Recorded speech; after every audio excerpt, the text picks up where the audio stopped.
I think that focusing on sustainability is a challenge, because most folks in the trades see it as a luxury, something that they have to like work to get to, and in order to get there they need to like somehow be more stable or something. And I'm just like, gosh, that sounds like that sounds like an unaccomplishable feat for most.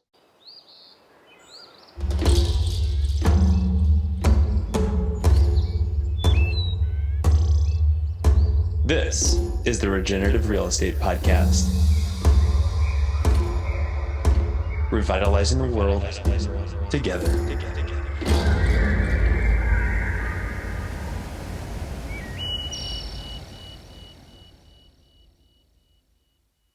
Welcome to the Regenerative Real Estate Podcast. This is your host, Neil Collins. It is a show that is supported by our work at Latitude Realty. In it, we explore our natural and built environments and how they can be used as a force for good. The show sets out to inspire impactful ideas, meaningful change, human wellness, and ecological restoration through interviews and easy-to-digest conversations. Our guests range from industry leaders to iconoclasts, from both well-known figures to everyday people leading extraordinary lives. This is a show for people looking for education and inspiration on how real estate can be done differently. Hey everybody, welcome back to another episode of the Regenerative Real Estate Podcast. I have been really looking forward to this conversation with Adam Sgrenci of the Center for Infrastructure and Society. He is joining us out of Palo Alto in the San Jose area. Adam, Happy New Year to you. Yeah, Neil, thank you, and Happy New Year. What a day to be together. The last day of 2020. So we're recording this on the eve of 2021. I think we're all looking forward to really seeing where we're going to go as a future into a new year, putting 2020 behind us. But Adam, let's actually start with that. How has your year been, and like where are you, and what's your background, and how have you fared 2020? Yeah, that's the big question, and it's a really good question to ask. 2020 for me has been, considering, really good. It's been really good. We've been lucky as a family. The business has had time to really form and emerge since folks are being a little bit more reflective, this year. And the ups and downs that have come along the way haven't been easy, because they have been there. But I think just being in this state of reflection, and openness and thoughtfulness has brought me to, December 31st, and looking back on what I think has been a pretty good year, actually. Yeah, I'm really glad to hear that. And the reason why we're recording this and you're on the podcast is we've had a conversation before, and I know that you're going through a lot of really deep reflections on what regeneration is and how to apply it into the built environment. And you're in the construction side of the industry, but I love to back up, and I told you this before we were recording, and I tell it to every single podcast guest. Like, it's so hard to just jump into, hey, what is your work about? But like, where do you come from? Where'd you grow up? So I'm from Jersey, born in New Jersey. Went to, and jumped over the Delaware River into the Northeast Philadelphia area, and spent my childhood and adolescence out there on the East Coast. Did my undergrad studies in Central Pennsylvania, and it wasn't until 2003 that I moved out to the West Coast. So, I mean, when I think about where I come from and my identity and all that stuff, grew up in that part of the country. So a lot of my perspective on even the construction workforce, society, some worldviews, a lot of that has was born there and still continues to inform my worldview today. I mean, when I think of New Jersey, I've never been there, but I think like suburb of New York City, and I think a lot of concrete, just a lot of building. And I don't think a lot of natural space. What did you grow up connected to nature, or was it more city life? Yeah, great question. So New Jersey's the Garden State, which some people know because they saw the movie. I But thought that if you was just haven't an seen the movie, ironic title. yeah, a lot of industrial um, sort of, activity. My father is an electrician, and when we were growing up in Jersey in the Philly area, he had worked on like brownfield projects. And I remember um, late 90s, mid 90s, um, what is a brownfield, and what is that about? And so it wasn't until much later in life when I understood a little bit more about what that is. But there's a lot of industrial, especially when you drive, um, from New Jersey to New York, you're just passing all kinds of industrial property. And so you don't get the sense of the Garden State. Where I grew up, but my family, they were also very outdoorsy, um, outdoors men, I guess, they're into hunting and fishing and all that. And back in the 50s and 60s, when they were all growing up, like my parents and uncles and aunts, it was a very green place. And so there's a deep connection in my family to just connecting with nature. But as I grew up, you find yourself surrounded in more of a suburban, block grid of culture. But it wasn't hard to step outside of that and get into nature. I have great memories of the Delaware River, which is what sort of divides where I was born and where I ultimately ended up growing up. I spent a lot of time in the Delaware River.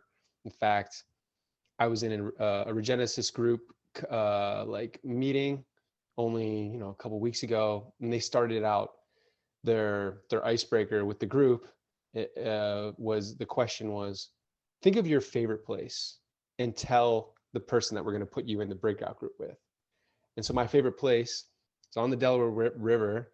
There's this like concrete little jetty that walks out almost into the middle of the river, and Lambertville and New Hope and these cute little towns are very nearby. And that's like my favorite place. You have to take this walking trail from a road. It takes about 20 minutes. You get to the jetty, you walk out, you can fish off the jetty, you can swim off the jetty. You can just sit on the jetty, you can watch people go by in canoes. So yeah, there was always a deep connection there for me. And then when I went off to undergrad in central Pennsylvania, I went to Bucknell, which is just a small liberal arts school out in the middle of a rural countryside. I mean, we would go camping before class. We'd we wouldn't even sleep in a tent. We'd roll up the sleeping bag, hop in the Jeep, and drive to class. So there was always a deep connection to nature. I always envisioned I'd be a tree farmer because uh, so something my dad and I used to do together is dig out Christmas trees from a farm and bring them to our house for Christmas, and then we would plant them in our backyard, and we ended up with 30 Christmas trees in our backyard after a lifetime of growing up. The tree farmer thing didn't happen yet, but definitely starting to connect more and more to farming and trees in my 40s. So Uh, you know here, I'm what? back here again. I love where you went with that, because maybe this is the PSA that I want to have for everybody, is that like if you ask people where their favorite memories are growing up, it's typically going to be connected with nature. And nature doesn't just protect itself. And you and I are both in the real estate industry, where the concept of a bundle of property rights, we hold that very tightly in the US. And we've commoditized land to where it's like, hey, we just need to go grab it, and we can do anything that we want with it if it pertains to our zoning laws.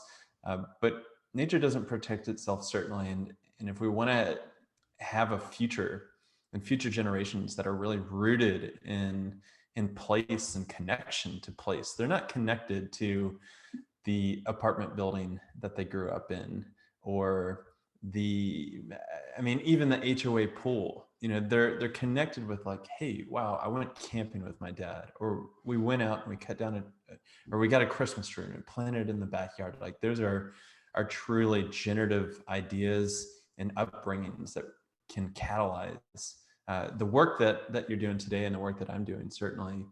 And so I'm curious, how did you go from there? You graduated. Now you're in the construction side of the industry. Bring us up to speed on what happened in the last, I know that might be a couple decades now, but how did you get to the point where you started Center for Infrastructure and Society? Okay, so after school, so this was, I graduated college, in 2001. And I went and lived abroad for a year. I was in Chile, wanted to learn Spanish, taught English and did that kind of adventure, had that experience. I moved back to New York now, roughly a year and a half later, and I was in social work. What I'd studied in school was local economic development policy. I had two majors, geology and economics. And the reason I chose those two was I was looking to understand the world. So there's the physical aspect and there was an economic aspect. That at the time was my yin yang of my life, right? Understanding those two and how they work together.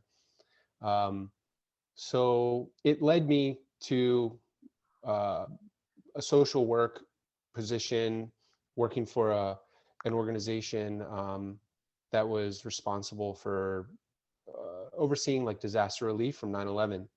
And so because I just left Chile, I was, the bilingual case manager, let's say, for undocumented workers that had been affected by the event. And so I felt like this was the right job for me at the time. But I quickly also saw where the direction of that position was going, being a white male in a position of that much power. We were essentially the one of the organizations in charge of the September 11th fund, and the access to those funds and resources was great because I got to understand and navigate that space of social work and ultimately community development. But yeah, it felt really uncomfortable after a while being the gatekeeper in a way of all that money. And so the program ultimately, was, had finished. And I just wanted to move out west. I had always dreamed of learning construction. And I started to see a deep connection between my own worldview, social work, understanding the world of economics and geology and all of these things, but also connecting and just using my hands to build something and connect with a workforce that I felt was, had a lot of power. Growing up in New Jersey, a lot of the unions had been controlled and managed by organized crime, at least when I was growing up, and still it may be that way. But I just felt like, gosh, there's an interesting dynamic going on between black market and or what's called informal economy, essentially, and all of these other sort of more let's say official just entrepreneurial activities that are impacting the planet. And while I was at school, I also was studying all of these large international construction firms. And, we think of Bechtel and you think of Halliburton and you think of some of these other large companies. And why is it that they list as one of their offerings democracy building? What is the connection between construction and ultimate, whether it's governance or mobility or access to education? And so for me, construction just became this humongous just flow of water that I needed to jump into, and so that's sort of what got me into the industry in 2003. I took a job as an apprentice carpenter, and since 2003 up until 2015 or 16 or so, I just been mostly swinging a hammer and ultimately leading construction companies, and helping construction companies treat their workforce better, with new approaches at workforce development. So I guess to take you all over that little wild web I just weaved, it really has always been local economic development policy, social work, but through those lenses, I was using the medium of the construction industry to just explore and grow as a person. Yeah, and I certainly wouldn't call it a wild web, because to me it's like a funnel down into even really understanding the name of your company, the Center for Infrastructure and Society, where I had to think about this before we started to record, of like, what is it getting at with infrastructure and society? And I wanted to see where that was going, and now it's much more clear to understand infrastructure being not only the buildings itself, but the building blocks for democracy and other areas that you're bringing up. So I'm very curious. I know that this is a bit of a nebulous question for you, because your company is relatively new, but I want to know, like, what was the genesis behind creating the center? That's a great question. So the last job that I had was working for a prop tech company, a venture-backed prop tech company called Setter.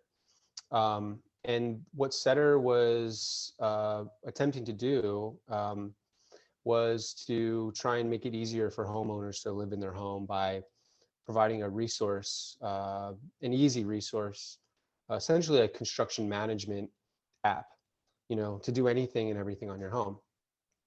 And that was interesting to me because prior to that, I had been working with a company that really cared for homes holistically. They had all the abilities to build and repair and maintain, but they put it together in a really interesting package. And that company is called Home Preservation Services. And so there was a lot of inspiration I got from HPS that took me to Setter. What I recognized at Setter, and I wasn't surprised, but being venture backed, to try and solve a problem, right? It's all about solving a singular problem with a singular solution. We're already kind of limiting ourselves. And so my hope working there was to not only learn and understand the world of venture-backed tech companies, but also to see how venture-backed tech was connecting with the local workforce that they were quite clearly making a connection to, because as a homeowner to use the service, they were operating as the marketplace to access the local construction workforce, again, on repairs on the home or new buildings or on maintenance or whatever it is. And so my interest was to understand all of that, but then to see how we might be able to co-design some of the solutions with the actual workforce. And you could probably guess, and this is no slight or any kind of saying anything bad about venture-backed tech, but it's just that they're guided, the way that they were guided or what their compass north was, let's say, was not so much focused on the supply side of their business. It was more focused on the demand side. And so while we needed more resources to support the supply side of the business, the local crafts people and trades that were delivering the services, being in a company that had to grow as fast as it did, in order to meet, and we talked about metrics prior to getting on the podcast, right? To meet certain metrics, there really wasn't any space to develop the tools and the support, and let's even say the empowerment of the local workforce to be able to deliver what it is the company was promising to their homeowners. And so I think that was a learning experience for all of them. And that company continues to do well, and they're in their V3 of who they are, or V4 perhaps. But the point is, I was both empowered individually, like by being a part and in that environment of seeing what it takes to create something and put a certain level of metrics sort of in front of you and try and reach those goals, and have design sprints and all of that experience that I didn't learn as a carpenter or even as an operations manager for a construction company, but really focus on the workforce. And so CIS was born out of all of these experiences really since childhood, recognizing that, the way the world works is basically exploit people and planet to quote unquote develop. And we know that there's another approach. There's many other approaches that don't need to extract in order to, let's say, develop or to thrive. And what CIS was very early on was meant to be a network for a new kind of construction workforce development. So we started with like a small network of vocational schools. That was the idea around the world. And I started by attempting to connect, let's say, City Build in San Francisco, which is, a union, a union-backed, a union-based workforce development program for all the trades, all the construction trades. I attempted to connect them with a similar institution in Kathmandu, because I was like, okay, so Kathmandu, Nepal, it's in the Himalayas, it's a valley, but it's exposed to lots of seismic activity. Equally so as San Francisco. And so is there something that these two cities can learn from each other? And how would we connect the workforce? How would we connect the schools? And so I'd pitched a couple ideas to the folks at City Build in SF about sharing some of their coursework with their counterparts in Kathmandu. And so that was a process that was just a great learning experience. But it wasn't, there was other examples, Dhaka in Bangladesh and Amsterdam for being sea level cities, for example, highly dense urban areas, Mexico City, Lagos, Mumbai, because we're one planet, and we all are doing this together. And we have a lot to learn from each other. And I'm definitely not the first person that's ever attempted to link vocational schools together.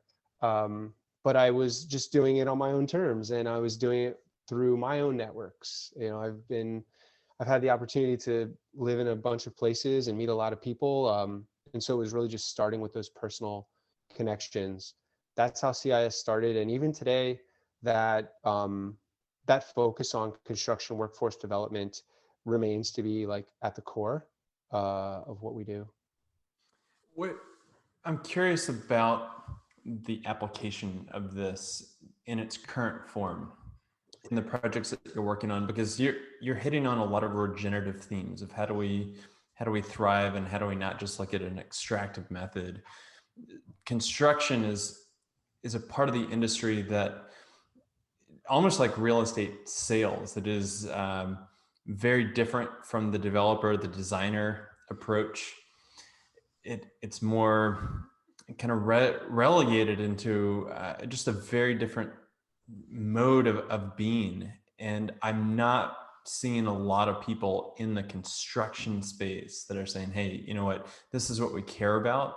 This is how we're going to do it. And this is how we're going to improve. And I love the two-way street of really trying to connect sister cities and really just those different ways of being, because if you travel around, you realize that we're not all that different, and we have a lot to learn both ways, from developing to developed. But like, how do you work in your projects and apply regenerative thinking towards the work that you're doing? So there's probably the easiest way to talk about what we do is think of it in three sort of maybe separate categories. They're interdependent, of course, and there's plenty of overlap, but just for the purposes of talking about it here, there's an educational element, an advisory element, and a projects element. So within the educational track or element of what we're doing is we are designing construction education coursework for NGOs and schools, high schools. Even I'm envisioning doing it for, I have a fourth grader, and a lot of the programs that we talk to are all about educating kids as well as adults on regenerative practice. So that's an easy thing to do. There's also design challenges that we've been a part of that we're incorporating more into our work with young folks, to ask them a question about their own environments, where they live, and asking just the typical design questions. How might we fill in the blank, the home that you live in, the school that you go to, the community that you're in. Did you know that this much energy is being consumed? Or did you know that these practices are being performed, and what would be a better version of that? And so that's a really fun aspect of work, because it's all about ideation, especially when you get to work with young folks. I'm a history teacher on the side at a high school, and so I'm always trying to weave in conversations about construction history into our conversations in class. And that's one element of what we do. On the advisory side, I work with tech companies that are in that prop tech, construction tech space, and they're just trying to connect to the workforce with their product. And so it's a lot of like humanization of how they connect, how they interview. Like there's a talent acquisition company I'm working with. There's an online construction education company. There's a couple like new platforms that are coming up that are just trying to celebrate the trades. And that's something that has not existed. When you mention you're not seeing a lot of regenerative practice in the construction industry, that's a whole discussion we could have. Why? One reason why is because we don't do a lot of celebrating of the work or of that. It's more about, getting on, first of all, if you're lucky enough to be able to work for a really good company where that you're not going to just get fired because the project's over. If you're lucky enough to be a part of that, what is the career path for someone who's come up in the trades? Are you a part of a company that is teaching you, how to use project management software and how to be a real manager? Are you getting good management as a tradesperson? What does your management look like? So those are some of the things that I've done in the past, working with both traditional construction companies on this and with the tech companies who don't really come from a construction background, but are let's say are nominally there to quote unquote fix construction. There's a lot of companies that have said that is what they're doing. They're fixing the industry. And it's not, the industry does need a lot of help, but my question has always been, shouldn't we do this together? Shouldn't we collaborate? Those that have been in the industry for their lives and those who are new to the industry, I think that's where the principles of regeneration have really resonated with me, because I'm a new student to these principles that are being are starting to emerge more and more, though a lot of what their values are at the core have always been a part of my worldview in some way. Yeah, what you said about venture and the need to scale, and it seems apparent to me that venture-backed companies have the problem-solving approach that they do need to fix something, rather than having the philosophical approach of let's rediscover who we are, especially in construction, where the mechanistic drive of society has siloed it down into you do this, you do this, you do this. And it's very much an individual approach to the trades and the companies. On our end, I'm seeing a loss of skill transfer generationally Like having a good skilled finish carpenter is almost impossible. And Yeah. there's a loss there that I don't see a lot of people that are picking that up and really saying, hey, I don't need to fix it, I need to promote it. We need to rediscover the essence of that. Yeah.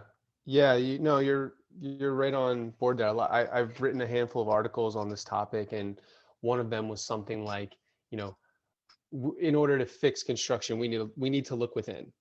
Or I one of the companies that I do advisory for, my suggestion for their approach, rather than just focus on looking for the influencers in the industry who are producing a certain kind of content, go directly to the construction companies, because the construction companies have this volumes and volumes of content.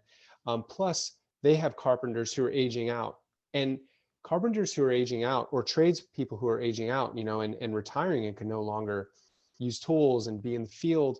They have all of this knowledge that basically is just going to go poof when they leave. And they want, like, more than anything, they would want to share that information. um, and so my hope has always been with the venture folks: you all have the resources, you all have the tech and the ability to capture data. Why are we not focusing on capturing this information, celebrating the disciplines, and then leveraging that knowledge for the future of all industries? There's no reason to silo this stuff off. There's no reason to keep these secrets. You talk to a lot of contractors who have secrets about how they build. They can't share it with anybody because, God forbid, if they did, that would destroy their business. Well, guess what? I know that everyone has their own unique abilities to, say, coping some crown, or I don't know, framing, cutting a roof. And I know that stuff can get very technical, and it's understandable, but why keep it a secret? Why not share that? If you're afraid that someone's going to take your work away from you by sharing that knowledge that you built up over so long, that's understandable. We live in a highly competitive world, especially the industry of construction. It's very confrontational, it's very competitive. We need to flip that, and regeneration will guide us to flipping that to collaborating. So one of the things that I talk about a lot is collaboration. And people, especially throughout 2020, in this state of open-mindedness and thinking about resilience, are becoming much more open to being collaborative. Hey everybody, this is Neil. We are going to get back to this great conversation in just 1 second. But I think it's fair to say that right now we are facing some pretty unprecedented challenges in the 21st century. I mean, you name it, environmentally, socially, economically, we've got some big problems that we need to overcome.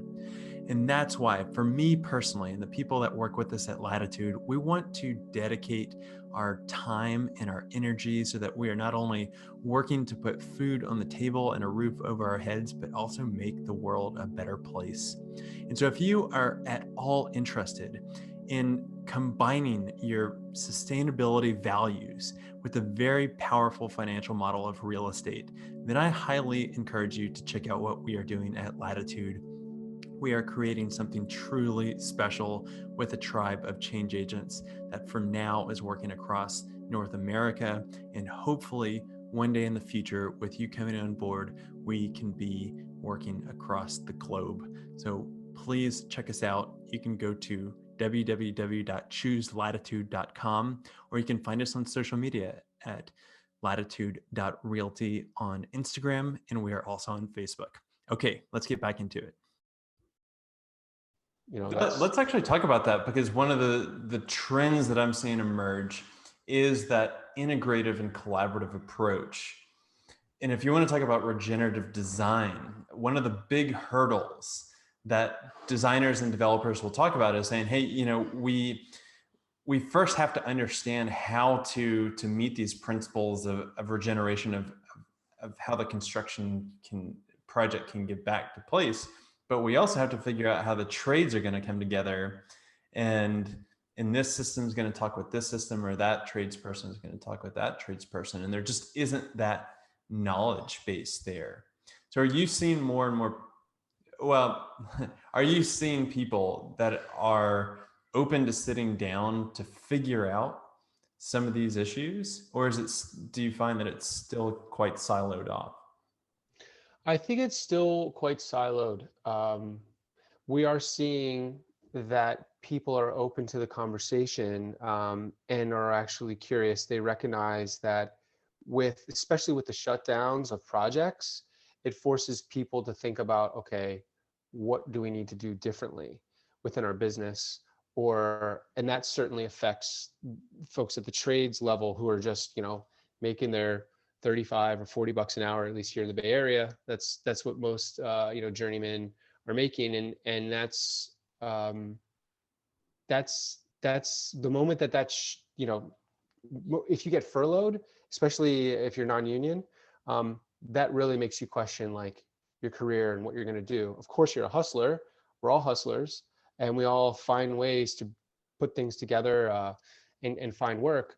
But you have to kind of step out of that feast or famine mentality to be able to have these thoughts. And it's not easy for folks to do that when they're struggling to put food on the table, which is the way it's been this year. Like March, people were really, really feeling it, and leaving areas where they've been living for so long to go live somewhere that's cheaper. At least that happened a lot here in the Bay. But even looking into other kinds of careers, and that's an understandable natural reaction. But I think if you're able to step out and just have these conversations, and think about how collaboration might, lead you to staying in the trades, but then also doing so in a way that's more resilient to these kinds of economic shocks, that's what we need more of. And it's happening a little bit, but we need it more. And so there are a couple, I think what my initial hope was with CIS, and at least what I felt was lacking, was that network and that platform for folks to get together and just talk, and share those experiences. It's not something that people do when you're not on the work site. Like, you clock out at 4:00 and you're done. At least that's the way the mentality has been for so long. To think about overtime, or to think about working on the weekends, not, for free, or at 6 or 8 o'clock at night when you can have these discussions, is not something that's really built into the mentality or into the culture. And that's something that we're working on. But there's a couple good platforms out there where folks are starting to get together and talk. It's not like regenerative talk necessarily, but just talking is progress, and being able to celebrate the work. And I think that the more we see of those kinds of applications and platforms, that it'll be much easier for us to like introduce topics, or to introduce design challenges, and all of these things that really get the wheels turning, and that turn into initiatives and working groups and initiatives, and then actual change. I always think that you have to have those market shocks in order to catalyze innovation and collaboration. Because in the good times, whenever things are booming, I don't see a lot of construction firms that are saying, hey, let's iterate and let's listen. I see that coming much more out of it, and across the board. This isn't just for construction, but I see it across the board of saying, hey, we need to do something different, as we have to figure out a way, or we need to pay attention to what people are wanting, and tapping into that emergent process of, okay, how do we incorporate sustainability? I think that's something that is becoming in more of a mainstream lexicon, and people are starting to shift towards that. How do you think we go from convention to sustainable to regeneration? Like, that is a process that I'm curious, in the construction industry, what does that look like? Man, that's such a great question. I think today we need to skip sustainability, right? And we need to just jump over to regeneration, which I think can be easily framed with folks who aren't even maybe that familiar with sustainability, because here we are, 40 years after sustainability was like a thing, and it's still not really embraced in the industry. You know, the thing to do is to drive a huge truck with a very loud exhaust, um, and thinking about green building, while your architect may tell you to do that, and as a project manager or as a superintendent, you may understand that that's where the industry wants to go and has been wanting to go. Your clients, certainly the homeowners and the tenants, they certainly are asking for that. But when you're swinging a hammer, or just even an apprentice, unless your company or your mentors or your supervisors are really informed, you're not going to hear much about that. Because how does that relate to you not having to sweep a broom and get to actually install some shear wall, or whatever that next thing, install crown, whatever that next thing you're going after, and stay employed? I think that you can have that conversation when you talk about regeneration much easier than you can when you talk about sustainability, only because the green building, sustainable building space has been so focused on materials for so long that it's actually a little bit, it almost feels siloed from our humanness. Yeah, at least in the construction space. That's sort of been my experience. There's a great organization out of the East Bay here called Build It Green, and Build It Green was started, I think, in the early 2000s, maybe late 90s. But they started they're an NGO, and their whole thing was teaching contractors how to use green building practices. And I knew folks who had taken those courses. I never took those courses, and I was somebody you would think would want to do that, but it was seemed very far from what my goals were at the time, which was making more money, being able to do the bigger, better projects, having more access to leadership in a company. And so, yeah, I didn't really feel the relevance to the trades. And to my point about the young, 20-year-old who maybe just became a union carpenter, journeyman carpenter, and are they thinking about green building, and why would they be? To me, makes me think that the leap to regeneration is where we should be striving in the industry. And I think that there's just really thoughtful ways to do that.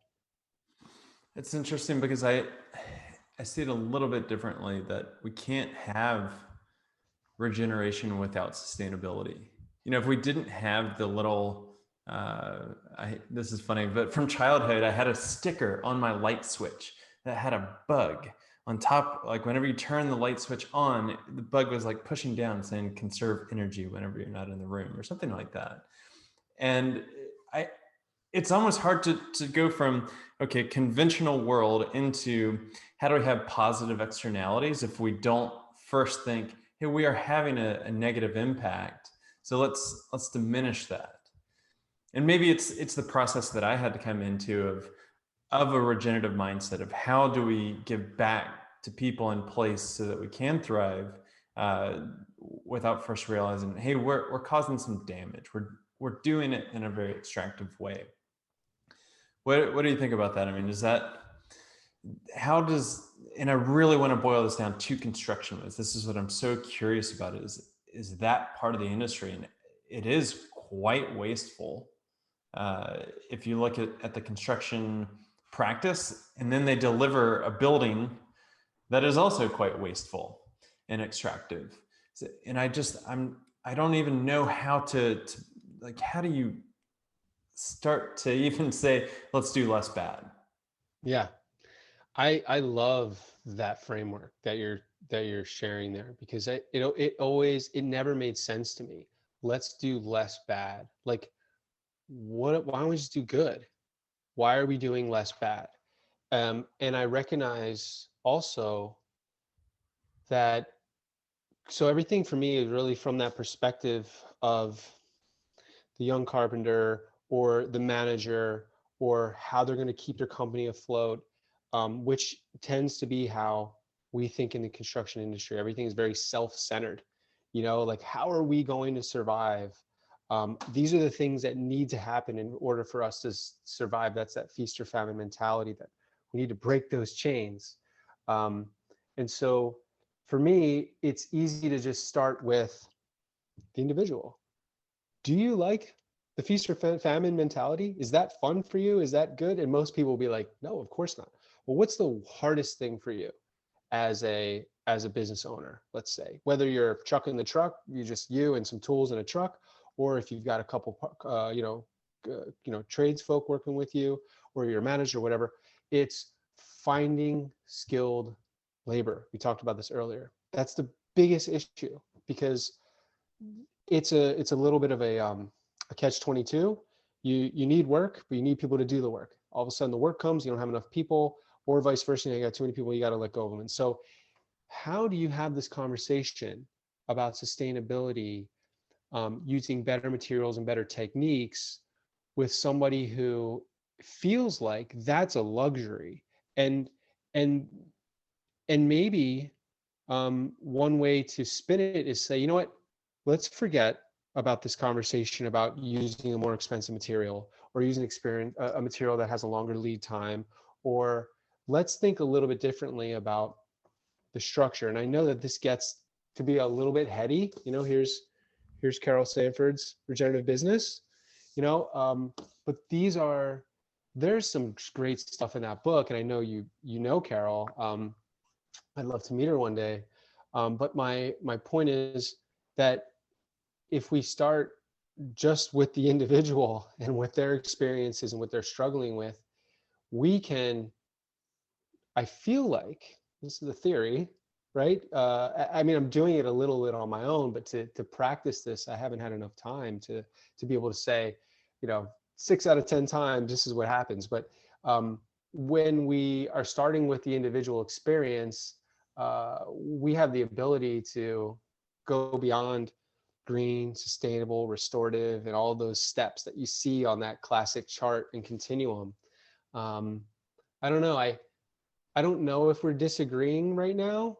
I certainly would encourage disagreement, because then it would make the discussion certainly more fun. So I'm open to it. But I guess my point is, I think that focusing on sustainability is a challenge, because most folks in the trades see it as a luxury, something that they have to work to get to. And in order to get there, they need to somehow be more stable or something. And I'm just like, gosh, that sounds like that sounds like an unaccomplishable feat for most.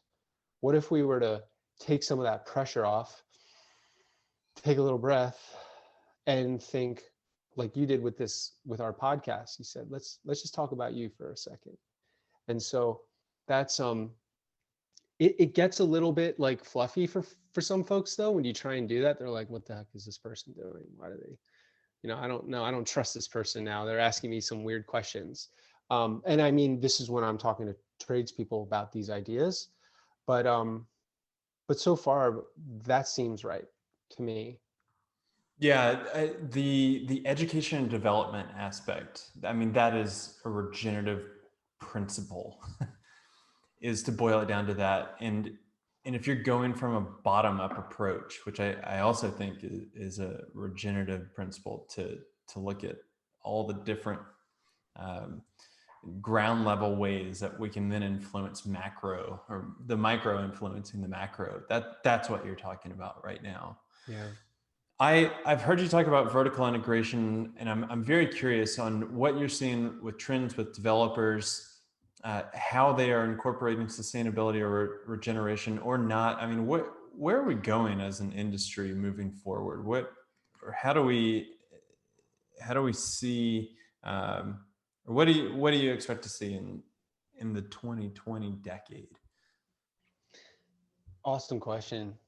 I'm based in Silicon Valley, and so I pay attention to the con tech, prop tech startups that are getting seeded here and funded here. And I'm watching how some of the larger of those companies that are doing big construction on that level of, Halliburton and AECOM and Bechtel and all these large infrastructure companies that people know globally. And I'm seeing that there is at their core certain things that are just standards. And it has to do with a lot of modular prefab factory offsite, factory-based offsite building in order to speed up the process of the construction, of the work site of the build itself. And so also what I see with that momentum is somehow a statement that says the way to solve the housing crisis is to build quicker, to build cheaper. And the way that we do that is by reducing labor. And basically, what's the word? Idiot proofing, I think, is not the word that they would use, but idiot proofing the process. I think that there's some value in that because it's about being efficient and, it's about being able to scale. And so those are good things. And I don't know that folks in the regenerative space would discount those as important. But when you start out by saying, the problem is the labor, that is a flag to me. What I would like to see, and what I think I've seen a little bit, is trying to connect to the workforce and work with the workforce on safety programs and certain techniques to make those processes easier and better on the work site. But that's not, I don't feel a lot of positivity from that momentum that's moving there. There are developers who are getting more and more into what affordable housing is, and there's a lot of debates about what affordable housing is. Here in the Bay Area, a lot of folks would say that affordable housing is just a fancy way or a political way of getting more tech people into expensive living that is just more accessible to them, that meets some kind of millennial standard. And who knows, with COVID, there's supposedly some kind of exodus out of the Bay Area, and then there's not going to be as much of a focus on that, and we'll see. There are some good developers though that I've seen that really do care about place and human-centered design and integrated design. And I think that our best chance to accelerate that kind of work will be a ground-up strategy. And so far, the thing that I'm most excited about is some of the networks that are growing and the online courses that are sort of emerging for construction. Just in the past year, I've learned about a handful of really good universities that do online construction education training, as well as new tech platforms. I think that's the momentum, and that's the space where these ideas will be introduced easier. And that ground up, you really need that ground up approach in order to make something stick. I don't see it coming from the top because, first of all, venture-backed companies, it just doesn't, it's not in their formula to focus on these kinds of values at that level. Maybe at a later stage, you look at a company that's achieved that $1 billion valuation, and now they're like, okay, now we can have our educational, offering. What if we started with that? And what kind of funding would we need for that? It probably wouldn't be venture. That's okay. There's philanthropic funding, there's impact funding, there's supposedly regenerative funding. I think that's the ghost that everybody has been told is somewhere. But I feel very hopeful and feel very positive, and I feel that it has to be a multi-faceted, integrated approach to working with all of these verticals. When I spoke about vertical integration 6 months ago, or maybe a little bit before that, I was speaking about the value that you can, as a construction company, bring in-house different elements design, materials, and the full supply chain of the process to empower your organization to be more resilient. I still think that that's useful, but I also believe that it needs to start with the way that your organization is designed, not so much in the vertical of offerings, but just structurally your culture and how you care for the individuals within it.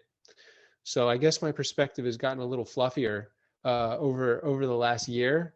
Maybe that's a effect of COVID, or maybe it's just, seeing the light. I don't know what it is. I don't know. What do you think? Yeah, I think that the firms that are really going to jump forward are the ones that can see far enough outside of the short term and the medium term to the long-term macro trends. And whether we like it or not, we are going to start experiencing on a daily level a change in a baseline. If we're both based out of the West Coast, but if every single summer we're going to start to see forest fires, there's going to be a real dot connection for people to realize, hey, something is going on that's quite different, and we need to do something about that. And the people that are figuring out, okay, this is how I can take my skill and my labor and my occupation and apply this kind of thinking towards it, no matter if it's construction, real estate, design, or any other profession. But like, if they can start to incorporate that mentality, then we're going to start to see it. And the problem that I have with more vertical integration and bringing that into the development space is that I've seen it come out of a rise of the bottom line thinking. It's, hey, let's bring in the designer so that we can have that in house and we can put the margin on top of that. Let's bring in the construction because if we're paying a 25% margin to the contractor, then we can have that on our books. Or hey, let's do that with property management. Let's bring that in house because it makes a whole lot of sense, especially if we're doing specialized systems. They need to know how to do it, but that's 10% that we'd be paying another firm.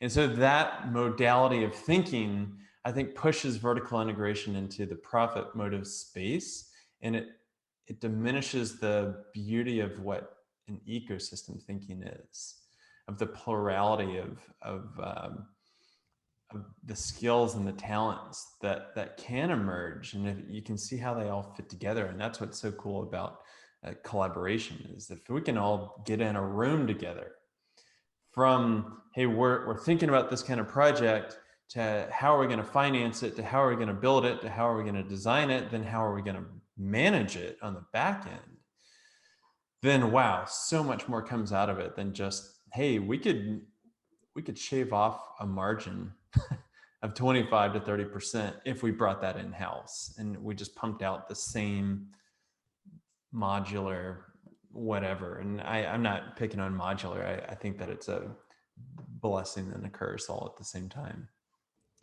Right. Yeah. Well, I love the collaborative approach, even when it pushes my own sort of where I'm at, in my philosophies. And I very much agree with you though about how that reasoning for vertical integration, at least the way we've seen it come up in the last 5 years in the industry.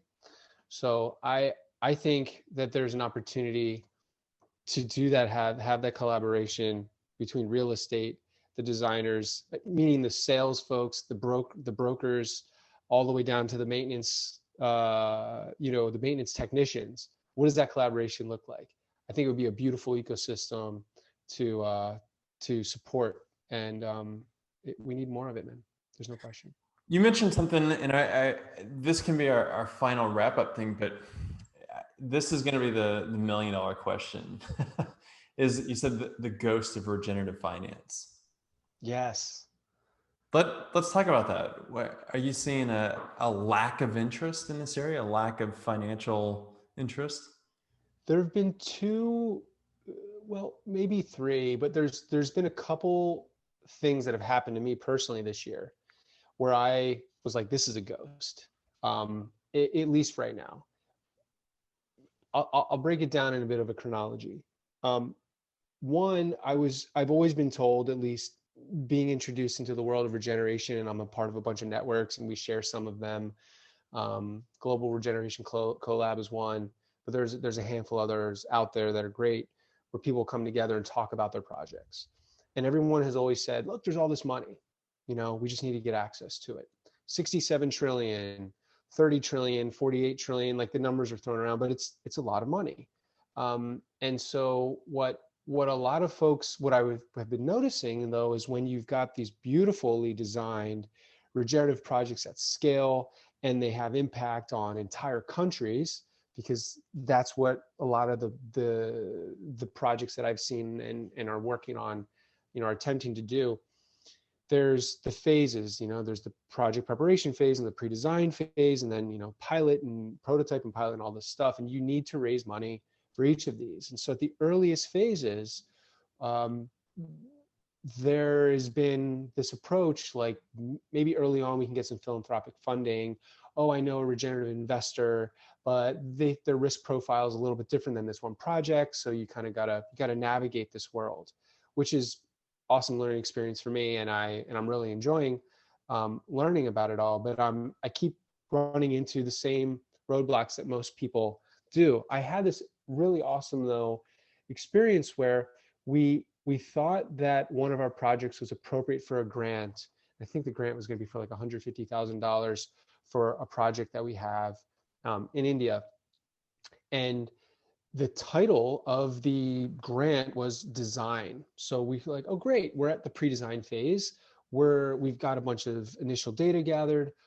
We should be able to get this. It's a really exciting project. When we applied and when we had the conversation and the interview with the the investors, they're like, you know what, you guys are really at the project preparation phase. And we're like, okay, well, why don't you define that for us? What is that about? And they said, well, we're really looking for a project that is ready for financial modeling design.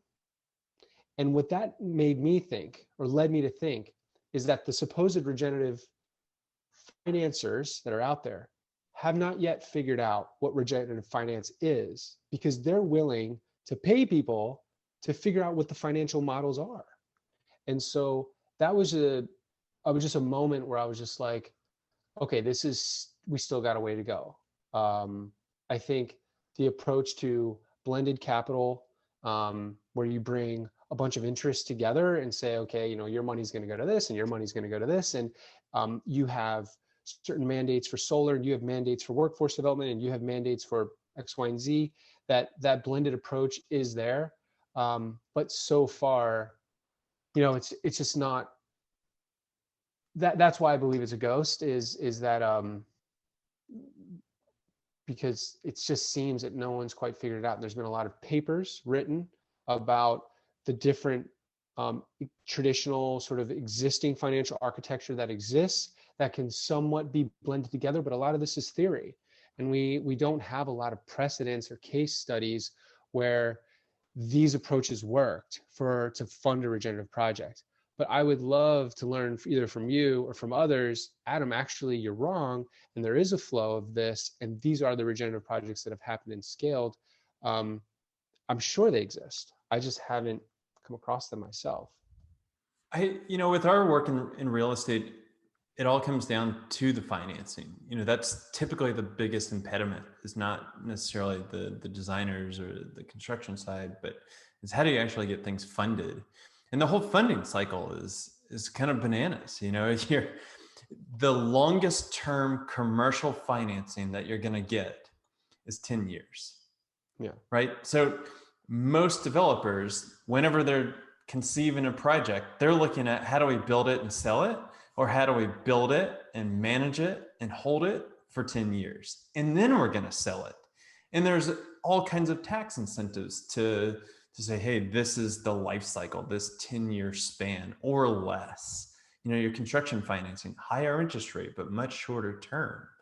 And that's really the big disconnect I see. Like most people, when you talk about regeneration, they can't even conceive of you're talking outside of agriculture. It's like Regenerative agriculture is regeneration. And if you try to bring that into real estate or construction, God forbid, they're like, wait a second, we're not talking about the same thing here.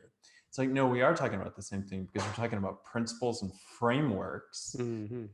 And then if you want to bring it into banking, if we're looking outside of that very short-term narrow focus of what's the short-term return going to be to, hey, what's the long-term return going to be? What's the multi-pronged return going to be? Yeah. Then it's like you're playing a completely different game. That's not just what's the IRR on the project and what's the debt coverage ratio going to be. But part of me that also feels a little bit battered down by the financing side is saying, we just have to make these projects fit the current banking paradigm, that like the money is out there, but we don't have to sell it as this like specialty regenerative thing. It just has to fit the banker's code. It's almost why I continue to want to be in the transactional space of real estate and apply regenerative thinking, because I know, hey, this is something that people are starting to tune into. They want to care about materials and health and well-being, sustainability, community, ecology. Like they have a desire for this, and the funding mechanism is there.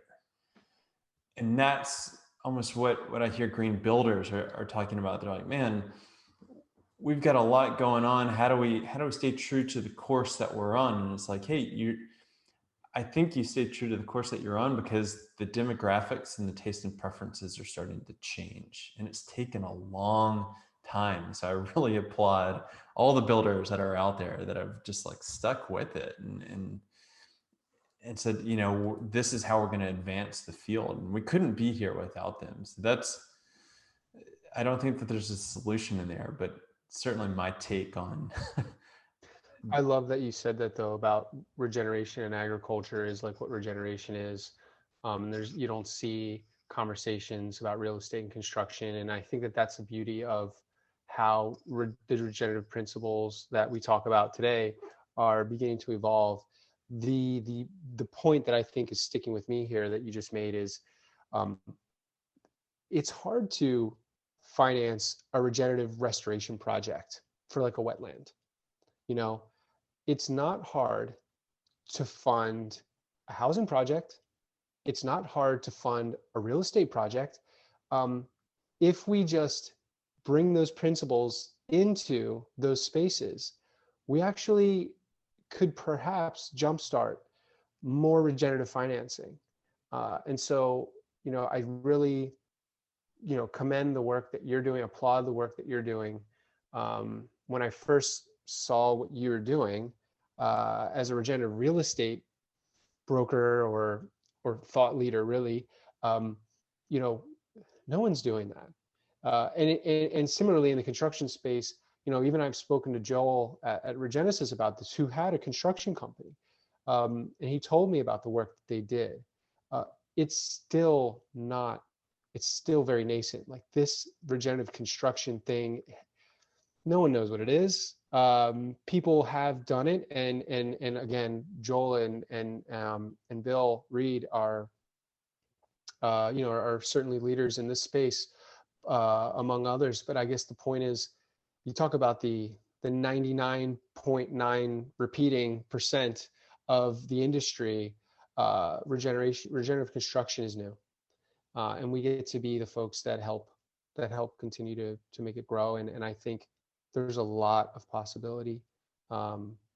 Just introducing housing or real estate onto a regenerative project all of a sudden gives you access to a whole bunch of different kind of financing. Now, those developers and investors may not want to invest in, some of the soil amending aspects of the project, but that's what blended finance is for. So I think there's a collaborative effort that is emerging more and more.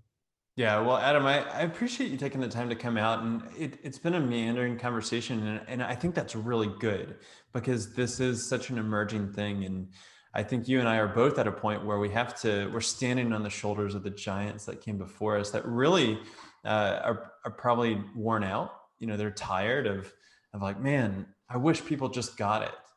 But I will say, and this is to the listeners out there, that like, if you want to start incorporating these things, like start really tuning in and figuring out what this means, because we're at the same point of like, how does this come together? How do you adopt a regenerative mindset and not just here's the playbook for you? Because we need other people. We need change agents. And as Jason McLennan of the Living Future Institute said, being a change agent isn't easy. This is a hard line of work. But I can personally tell you, once you start to align your values with your business, with your life, it really creates so much energy and momentum there. And I really applaud the work that you're doing with the center. And I hope that we get a chance to work together, because what you're talking about is a very revolutionary, different approach to construction and the trades. And I think it'd be awesome to see more regenerative construction come out of this conversation. Yeah, well, I can't thank you enough. This has been great. I was looking very much forward to doing this with you, especially on the last day of 2020. Okay, everybody, that is a wrap. This is another just great episode that I'm so glad that you're able to tune in. And thank you for being interested in regenerative real estate. What we are trying to do is help people and planet thrive together by using the built environment as a catalyst. And so I've got a couple big asks for you. Number one is, can you please go to wherever you're listening to this podcast, leave us a rating and review. Those actually go so far. And since this is such a passion project for us, we really want to be able to attract the best thought leaders from around the world. Second is that if you really like the content that we're putting out, you can find us on our own Medium publication called Regenerative Real Estate. We also have a very active community on Facebook, which is called Regenerative Real Estate and Design, which you can request to be a part of, and we would love to have you. And third, this goes to what we do every single day, helping buyers and sellers demystify sustainability by working with people that want to either buy a property and are trying to figure out the financing of, how do I actually live out my values? How do I put that water catchment system on there? Or how do I go finance a solar panel PV array? Or maybe I want to live closer to nature. And what are the properties that are out there that I can do that? And so we represent buyers like that. We also happen to represent sellers that maybe they've already invested in sustainable features. Maybe they have a living building or a LEED certified project. We want to help tell that story. So much of what goes on in the real estate industry is transactional thinking at best, and it translates down into agents just really don't know anything about sustainability. And for us, we think that the value is there, and we want to help highlight really the intrinsic value of it, not just the bedrooms and the baths and the square feet of what typical marketing goes on. So if you know of anybody that wants to buy or sell these kinds of properties that we're talking about, please reach out to us at Latitude, and be sure to subscribe for another great episode coming up next week.